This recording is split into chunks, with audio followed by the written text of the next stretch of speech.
Well, authorities in Eswatini have banned protests, this following the latest wave of pro-democracy demonstrations in the kingdom. The Southern African Development Community envoy has since met with King Mswati in an attempt to ease rising tensions. Meanwhile, nurses in the kingdom are refusing to treat police officers. They are accusing them of shooting their colleagues during a pro-democracy rally this week.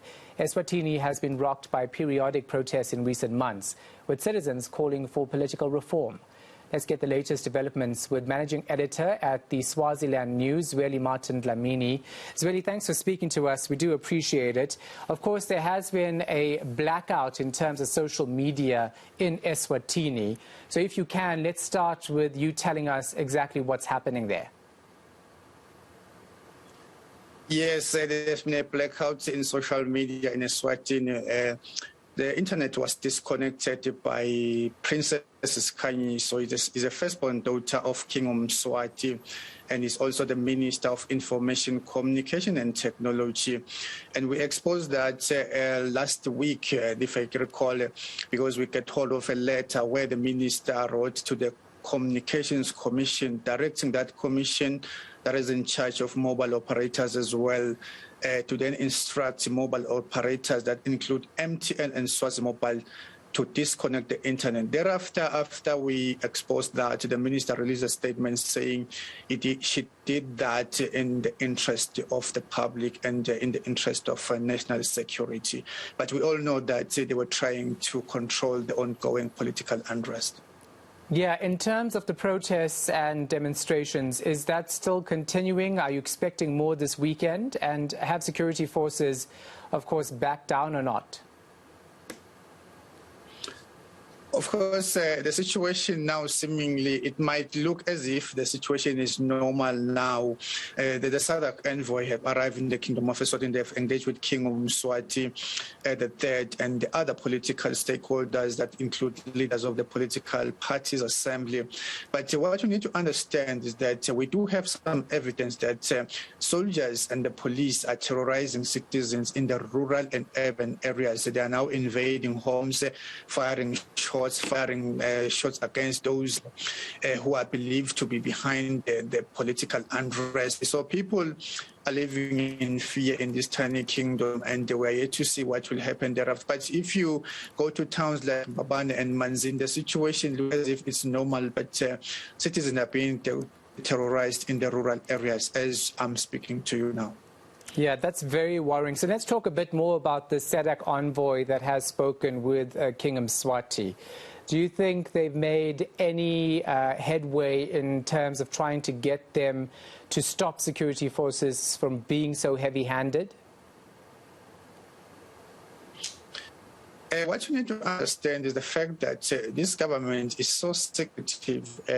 If you look at their statements and the situation on the ground, there are some contradictions. You will understand that now we do have some videos substantiating that security forces acting on an order from King Mswati are shooting and killing civilians.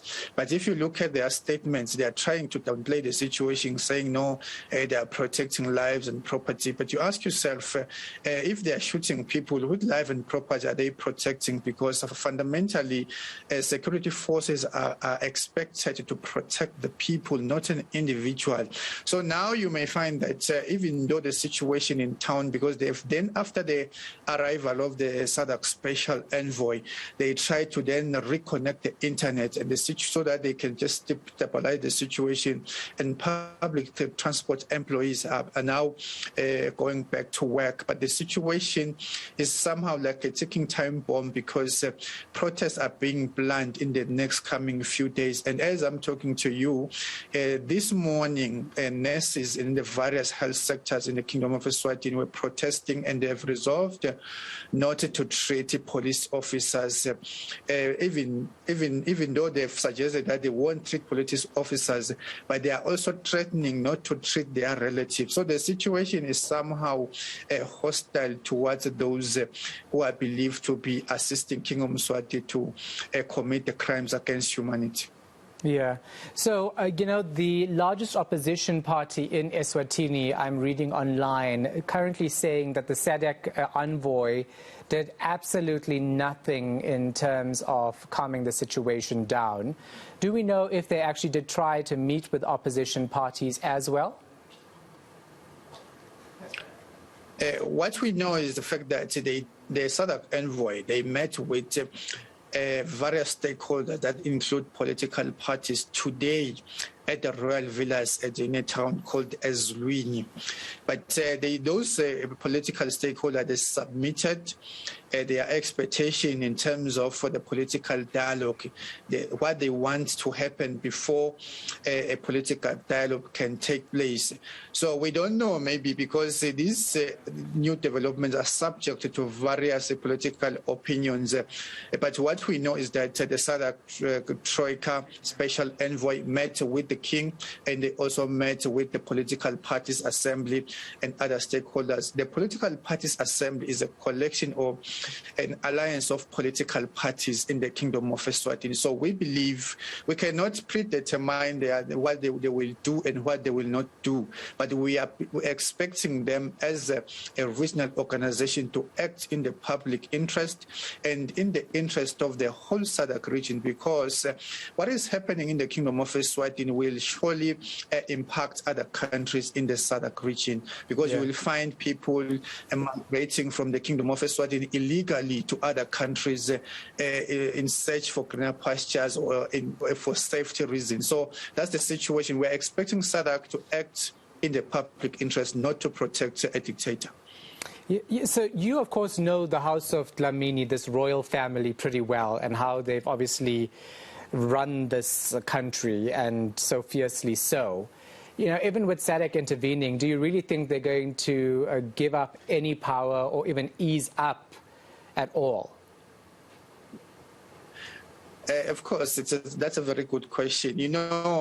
A person who has been in power for the past, I would say, over 30 years now, it's not easy for him to give up power, because King Mswati is now a major player in the economy, owns various shares in giant companies, so is rooted. For him to give out power, it means we lose all that wealth accumulated through corrupt means. So it calls for a very decisive regional organization or international organization, because we're also expecting even United Nations to take decisive action.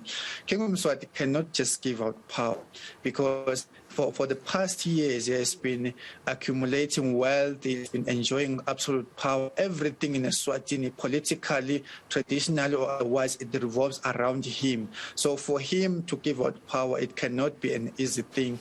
It does need a very decisive regional organization, or even the deployment of peacekeeping mission in Eswatini, to make sure that whatever decision or engagement that occurred there are done under very conducive environment. All right. Thank you so much for your insight. Really do appreciate your time. That's Zweli Martin Dlamini, Managing Editor at Swaziland News.